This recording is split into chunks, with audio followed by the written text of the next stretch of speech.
Des bonnes paroles. Voilà. Frère Sam, tu viens mon frère. Notre frère de l'ombre, c'est lui qui va introduire Frère Inodi. Et les autres prédicateurs vont donner des salutations demain. Je vous avais dit que nous avons Frère Yves, nous avons... Tous les prédicateurs sont là, beaucoup de prédicateurs. Mon frère, que Dieu te bénisse. C'est notre frère de Londres, Frère Sam. Il va introduire notre bien-aimé Frère Inodi, qui va nous apporter la parole. Le Seigneur bénisse. Amen. Je suis dans la joie d'être ici. Et j'ai le privilège d'introduire notre bien-aimé.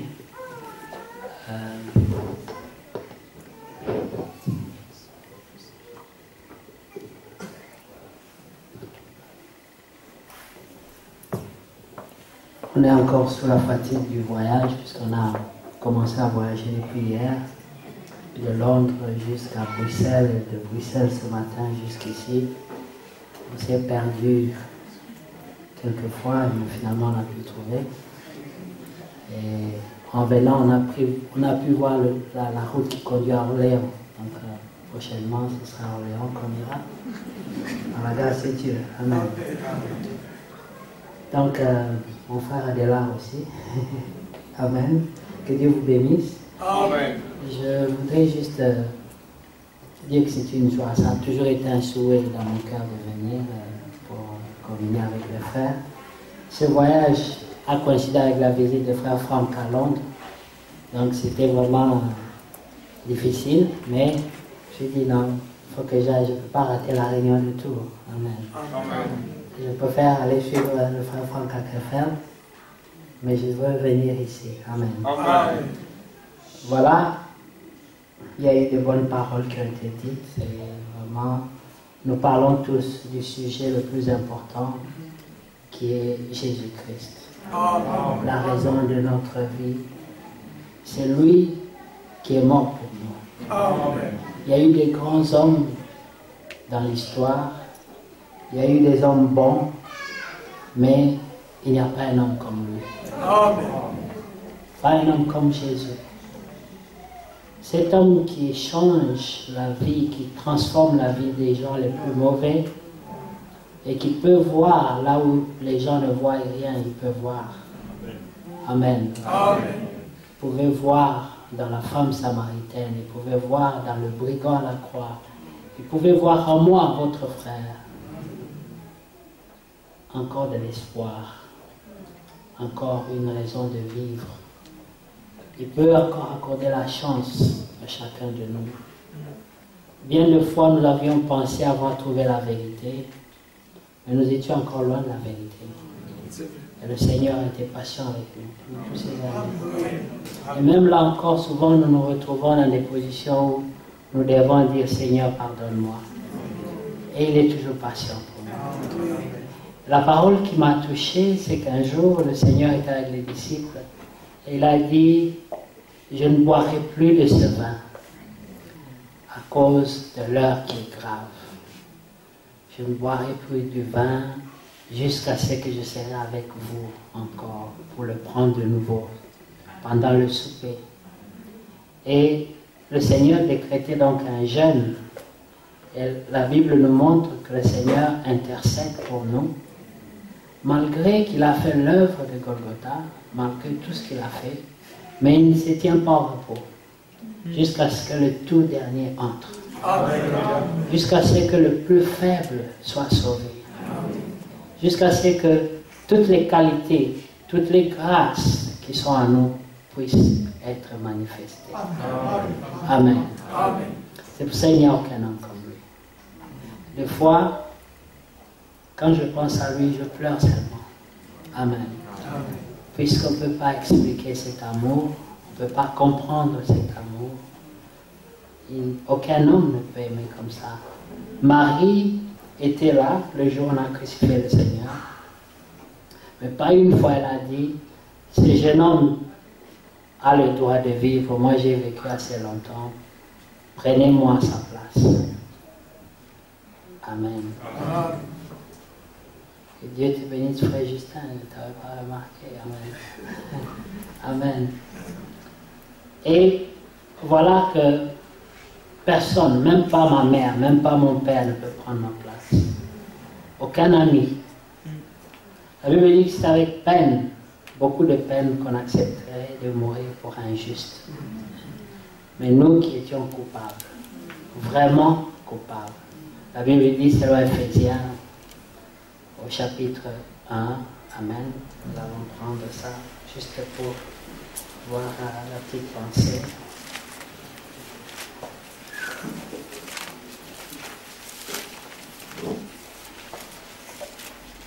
C'est toujours une grande responsabilité de prêcher dans nos réunions. Je me rappelle, un jour j'ai invité un ami à moi, pasteur, d'une église de réveil, et il a vu le prédicateur passer. Et après il m'a posé la question, frère Santos, tu vas parler? J'ai dit oui, par la grâce de Dieu. Puis il m'a dit, mais qu'est-ce que tu vas dire après tout ce qu'ils ont dit? J'ai dit, par la grâce de Dieu, Dieu se pauvre. Amen. Même si je dois dire seulement que Jésus est Seigneur. Amen. Il y aura un croyant qui sera béni par Seigneur. Que Dieu soit loué. Amen. Donc, dans Éphésiens, encore, j'ai oublié mes lunettes, donc, dans la précipitation de venir. Donc, frère Pascal, je peux emprunter les lunettes.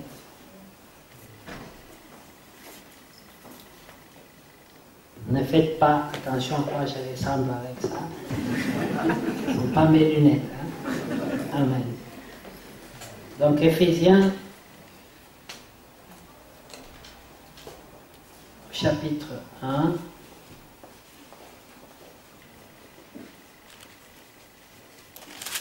Prenons d'abord le chapitre 2. Amen. Au premier verset. Et vous étiez morts par vos offenses et vos péchés. Amen. Il n'y a point de doute là-dessus. C'était notre état. Amen.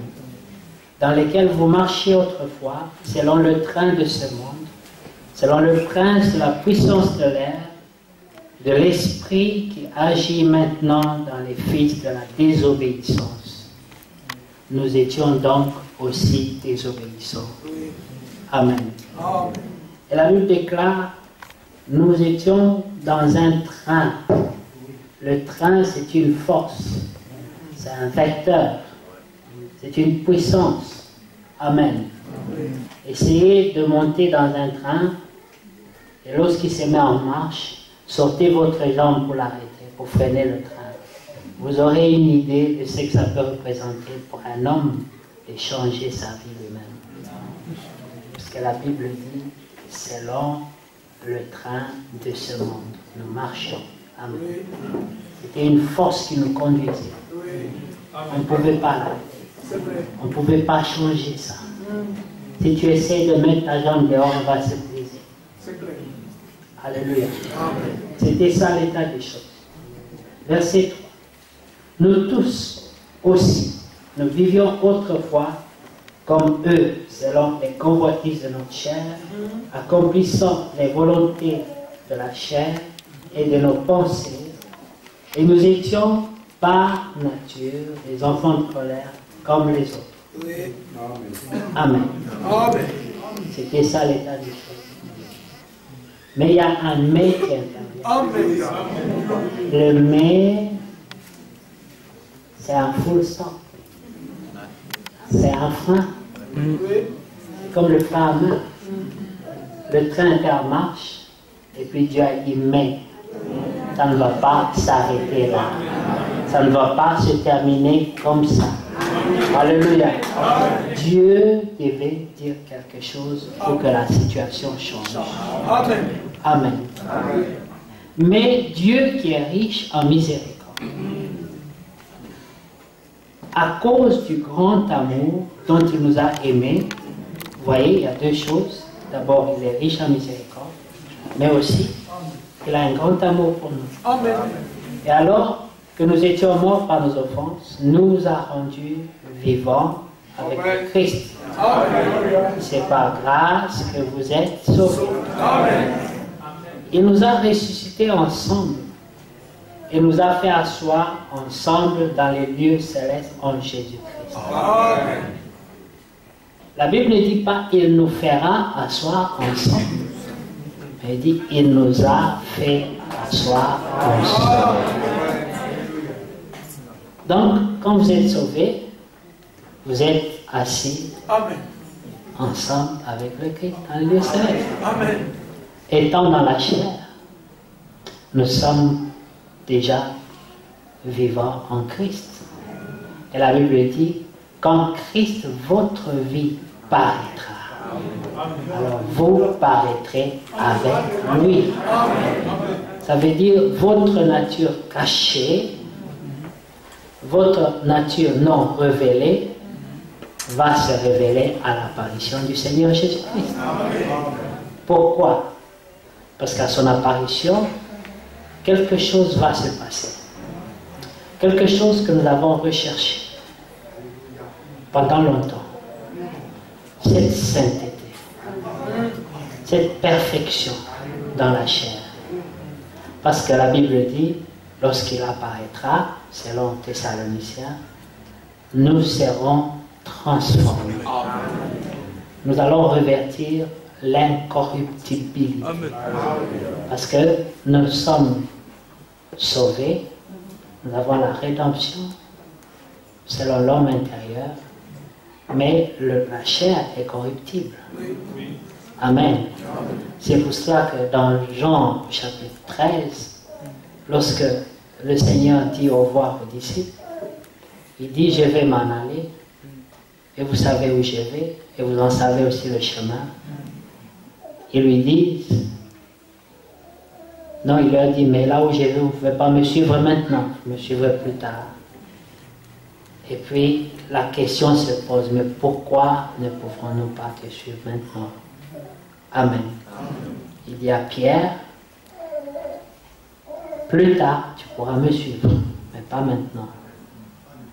Et Pierre dit, mais Seigneur, je donnerai ma vie pour toi, tu le sais. Il dit, Pierre, malgré toute ta bonne volonté, toute ta bonne foi, mais tu vas me renier 3 fois. C'est-à-dire que ce que ta chair est capable de reproduire, tu ne le sais pas. Ce que tu es capable de faire, tout croyant que tu es, tu ne le sais pas. C'est pour cela que la Bible dit, malheur à l'homme qui place sa confiance dans la chair. Ce n'est pas la chair de quelqu'un d'autre, mais c'est ta chair à toi. Tu ne dois pas te faire confiance à toi-même. Amen. Alléluia. Amen. Si tu penses que tu peux, alors tu te séduis toi-même. C'est pour cela que la Bible dit, c'est par grâce que nous sommes sauvés. Amen. Par le moyen de la foi. Parce que la grâce a des moyens. Et les moyens qu'utilise la grâce, c'est la foi. Amen. La foi dans la parole. Amen. Pas la foi dans n'importe quoi, la foi dans la parole. Amen. Et pas n'importe quelle parole, mais la parole de Christ. La parole de Christ, c'est le message du temps. Amen. Parce que la parole de Dieu, amen, nous pouvons la trouver dans la Bible. Mais lorsque cette parole est prêchée sous la conduite du Saint-Esprit, elle est différente. Amen. Ce n'est pas n'importe quelle parole, c'est la parole de Christ, c'est la parole parlée. Amen. C'est ce que le prophète a prêché. Ce n'était pas juste une lecture de la Bible. Ce n'était pas une prédication née d'une théologie ou née d'une école biblique. Amen. Nous ne voulons pas dire que les gens qui sortent de l'école biblique ne peuvent pas prêcher, non. On veut juste dire qu'il y avait une différence entre la prédication du Seigneur et la prédication qui vient de l'étude biblique. Amen. Moi-même, j'ai été à l'école biblique. Amen. Pendant 2 ans. Et j'ai pensé savoir tout. Amen. Oui, je pensais que je connaissais. Et je me rappelle, il y a un frère, peut-être le frère Inodi peut le connaître, le frère qui malheureusement il est décédé, le frère Joé à Kinshasa, hein, qui était assassiné. Ce frère venait à la maison, puisque ma famille priait dans le message, et moi j'étais pentecôtiste zélé. Hein. Chaque fois que je le voyais, je devais lui prêcher. Je disais, il faut sortir du branhamisme, tout ça. Et je prenais la parole pour parler de Christ. Et ce frère m'écoutait attentivement et à la fin me disait toujours, frère, tu es sur la bonne voie, continue comme ça. Et je me disais, mais en plus, ils sont orgueilleux. Amen. Ça m'énervait. Mais un jour, pendant que je lui parlais, il m'a dit, frère, c'est pas beaucoup de paroles qui comptent. Mais si une seule parole peut être vie en toi, c'est le commencement de la vie. Une seule parole, un seul verset. Parce que la parole représente toute la parole. Alléluia. Même si tu crois seulement Jean 3, 16, tu as cru toute la parole. Amen. Puisque la parole appellera la parole. Aucun mensonge ne vient de la vérité. Alléluia. Alors si tu as cru la vérité, tu as déjà la vie. Dans Jean 17, le Seigneur dit, Amen.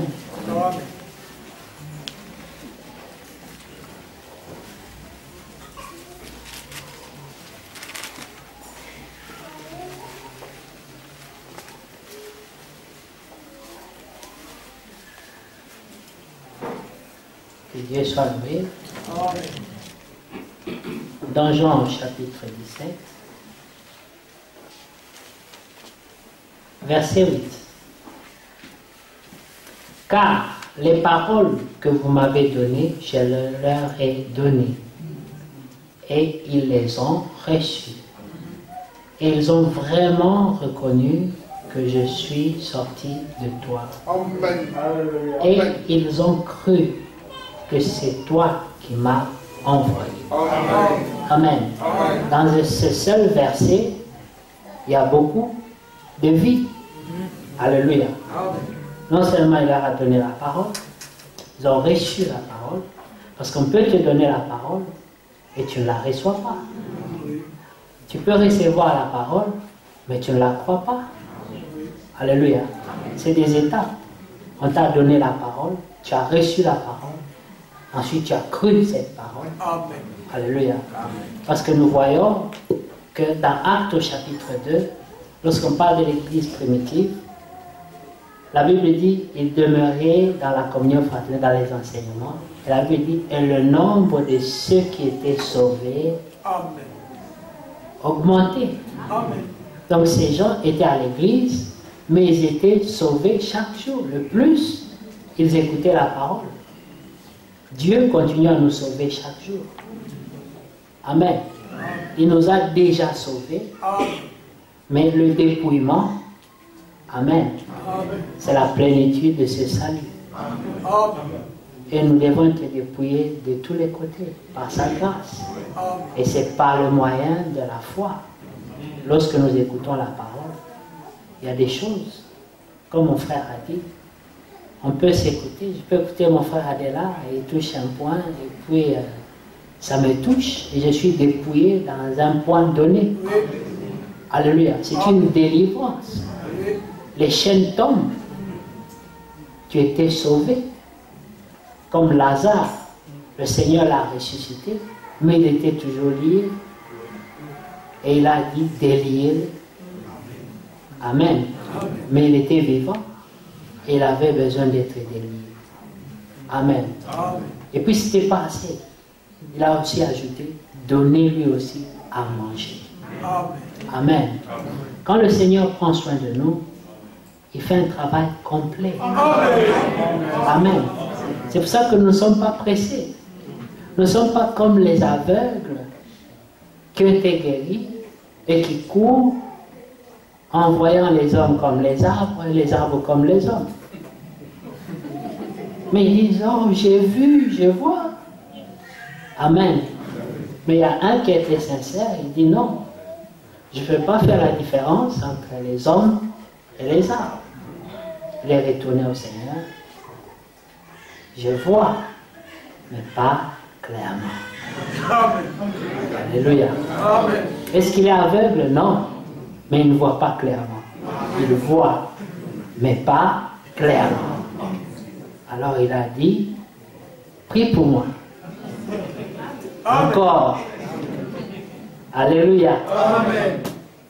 Même la grâce, Dieu peut augmenter encore la grâce. Amen. Nous l'avons vu avec l'histoire de Lot, n'est-ce pas? Dieu a envoyé les anges vers Lot. Donc Lot avait trouvé grâce aux yeux du Seigneur.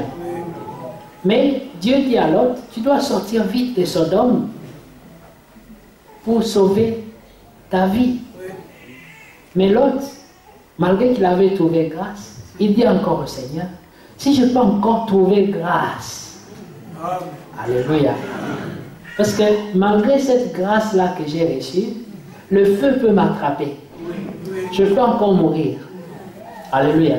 Alors, augmente encore la grâce. C'est pour ça que les croyants de la grâce réclament encore plus de grâce. Et ils demeurent humbles. Amen. Très important. Ils demeurent humbles. Nous ne connaîtrons jamais assez. La maladie qui attaque les croyants du message, c'est l'orgueil. Amen. Des fois, c'est aussi être autodidacte. Aujourd'hui, avec les moyens de l'Internet, on peut écouter partout. Hein? On peut écouter un prédicateur aux États-Unis, un prédicateur au Congo. Puis après, tu regardes ton pasteur comme si, mais qu'est-ce qu'il a à m'apprendre encore? Il y a une grâce en lui. Alléluia.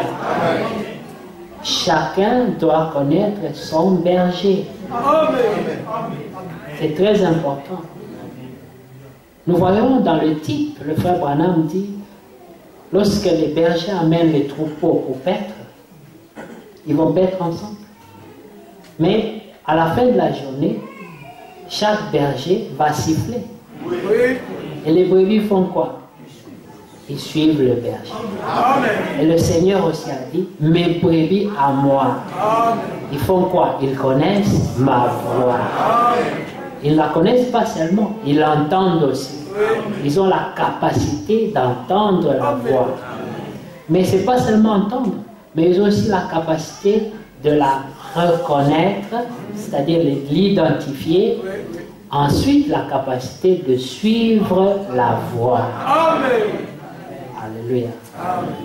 Et le Seigneur dit, je leur ai donné ta parole.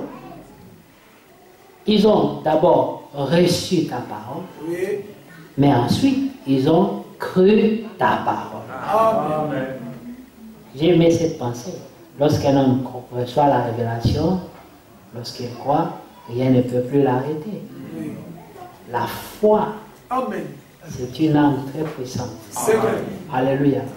C'est pour ça que le Seigneur dit, voici la victoire qui triomphe du monde, votre foi.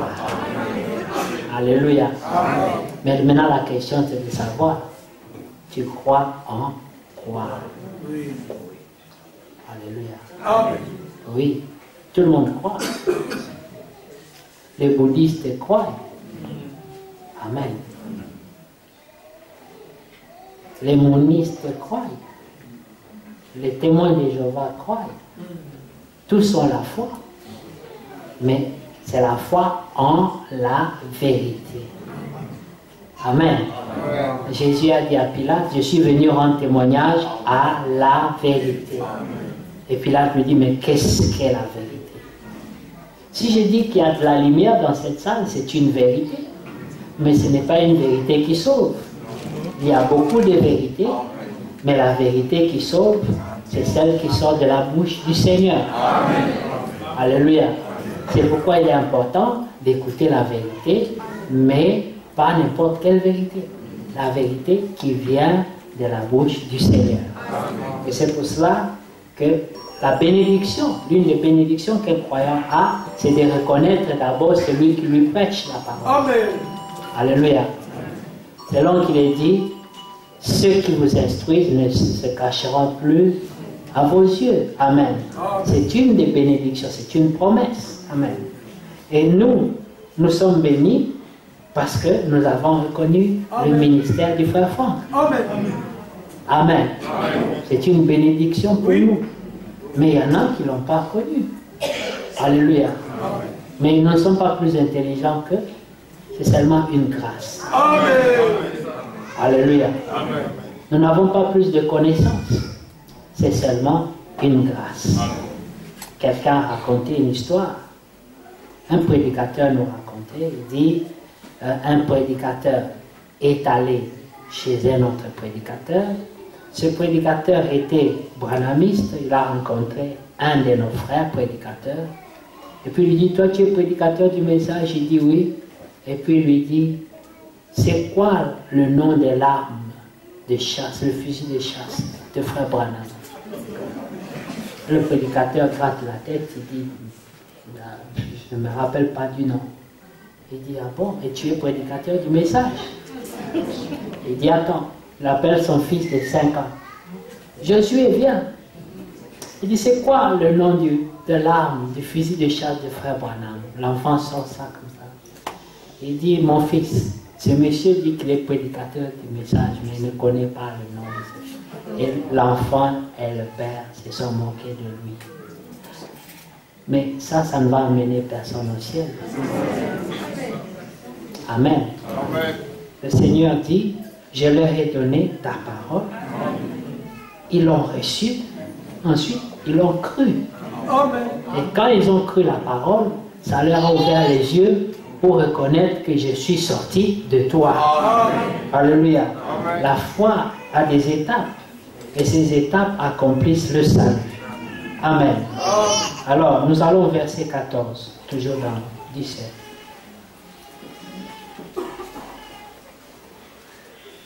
Je leur ai donné ta parole, et le monde les a haïs, parce qu'ils ne sont pas du monde, comme moi-même je ne suis pas du monde. Amen. Quand tu reçois la parole de vérité, le monde ne peut pas t'aimer. Amen. Et souvent moi je prie, je dis c'est plus difficile pour nos sœurs, parce que le monde a des exigences. Amen. Le monde a des exigences. Et pour être une belle femme de nos jours, c'est difficile. Il y a beaucoup de critères. Alléluia. La beauté est vendue au marché. Amen. Si tu veux ressembler à une Chinoise, c'est ton choix. Tu veux ressembler à une Indienne, c'est ton choix. Tu vas avoir des longs ongles, tu vas avoir des sourcils qui font ça, c'est ton choix. Tout est à vendre. Amen. Mais si le cœur est circoncis, amen, toutes ces choses n'auront plus de prix. Amen. L'apôtre Paul dit, tout ce qui avait du prix à mes yeux, aujourd'hui, je le regarde comme une perte. À cause de l'excellence. Donc nous ne connaissons pas seulement la parole de Christ, mais nous voulons exceller dans cette parole. Amen. Mais comment nous allons exceller? C'est en étant à toutes les réunions. Quand on écoute la prédication lors de l'église, le prophète dit que le croyant ne doit pas manquer aux réunions de prière. Il doit être toujours présent. Amen. Amen. Par la grâce de Dieu, depuis que j'ai cru, ça fait beaucoup d'années, peut-être pas aussi nombreuses que c'est beaucoup ici dans la salle, amen, mais je pense que j'ai manqué le culte une fois et j'étais malade, un dimanche. J'étais malade et j'étais mal à l'aise. Et je me suis dit, comment est-ce que les gens se sentent lorsqu'ils restent à la maison pendant que les croyants sont rassemblés quelque part? Alléluia. Comment peux-tu dire que tu aimes le Seigneur si tu as préféré rester devant ta télévision pendant que les autres sont allés répondre à la convocation? C'est une convocation. Alléluia. Quand j'ai mis le GPS chez nous pour venir ici, ça donnait 980 km pour venir seulement. Et 980 km pour retourner. Alléluia. Mais je suis venu. Amen. Et ce qui est encore pire, c'est que je travaille la nuit. Donc, je suis revenu du boulot à 6 h du matin et je devais prendre la route à 12 h et conduire autant d'heures. Amen. Et je suis là. J'ai prié, j'ai dit Seigneur, donne-moi la force. Amen. Alléluia. C'est possible. Amen. Tout est possible à celui qui croit. Amen. Le problème, c'est l'incrédulité. C'est tout. Si tu ne crois pas, c'est impossible. Si tu crois, tout est possible. C'est pour ça que le prophète disait toujours, crois seulement. Tout ce que tu as besoin de faire, c'est de croire. Crois seulement. Dieu dit que je suis saint, je crois. Amen. Pas ce que je vois, mais ce que je crois. Parce que la foi a des œuvres. Mais il faut d'abord croire. Ensuite, les œuvres de la foi. Parce que vous savez, il y a les œuvres de la chair, mais il y a aussi les œuvres de la foi. Qu'on appelle aussi les fruits de l'esprit. Amen. Ce sont en fait les œuvres de la foi. Parce qu'il n'y a que celui qui a cru qui peut porter ces fruits-là. Alléluia. Et dans la pyramide, le prophète montre parmi ces fruits-là la patience. Qui excellent en patience. Amen. Tout le monde dans la famille sait que tu es très impatient, tu t'énerves très rapidement. Mais tout le monde sait aussi que tu es croyant du message depuis des années. Mais tout le monde sait que lui, il s'énerve vite. Il n'aime pas les bêtises. Et tu es fier de dire, moi, j'aime pas les bêtises. Je m'énerve rapidement. Alléluia. Moi je prends cette pyramide-là des fois. Je lis, qu'est-ce qui me manque là-dedans? Seigneur, fais-moi grâce. Alléluia. Puisque pour atteindre la stature de l'homme parfait, frère, il faut la grâce de Dieu. Amen. Mais il faut surtout beaucoup d'humilité. Il faut rechercher cela. Amen. Nous devons aspirer à ces choses. La prière, le jeûne, ces choses, on a abandonné ça. Et on dit l'exercice corporel est utile, mais à peu des choses. Mais la Bible a quand même dit c'est utile. Amen. Alléluia. C'est quand même utile. Alors, les croyants sont devenus des bibliothèques. Ils connaissent beaucoup de versets, beaucoup de citations, mais très faibles spirituellement. Au point où, quand l'enfant est malade, tu ne peux même pas lui imposer les mains. Tu ne peux pas prier pour ça. Alléluia. Mais où est-ce que c'est écrit que nous ne devons plus avoir la puissance? Où est-ce que c'est écrit qu'il ne doit plus y avoir des miracles au milieu de nous? Alléluia. Nous n'allons pas arriver à la fin sans expérimenter encore les jours bibliques. Nous n'allons pas avoir la pluie de l'arrière-saison en partant des zéros. Il faut qu'il y ait des prémices. Où sont les prémices? Où sont les prémices? Ce n'est pas la faute des prédicateurs. Les prédicateurs ont prêché. Mais qu'est-ce que tu as fait de cette parole? C'est toi qui crois. Et c'est toi qui prends cette parole qui t'a été prêchée pour l'exploiter. Le Seigneur parle des talents.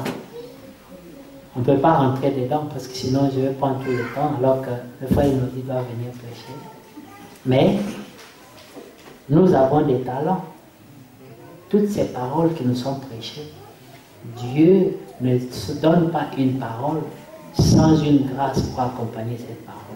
Chaque parole qui sort, elle est toujours accompagnée d'une grâce. Alléluia. Et celui qui croit à cette parole, il reçoit automatiquement la grâce qui est attachée à cette parole. Alors, le temps est arrivé pour nous, Église du Seigneur, pour nous croyants du message, de revivre la vie de la foi, de porter des fruits de la foi. Il faut qu'il y ait des témoignages au milieu de nous. On peut avoir une réunion comme ça où on doit seulement glorifier le Seigneur et raconter des témoignages. Il y a souvent des témoignages qui se passent, mais nous ne les entendons même pas parce qu'on a minimisé ces choses. Mais il y a d'autres qui ont besoin de croire seulement en écoutant les témoignages. Savoir que notre Seigneur vit. Amen. Il est vivant. Amen. Job dit, moi je sais que mon Rédempteur vit. Alléluia. C'est une conviction qui était en lui que même sa femme ne pouvait pas lui enlever.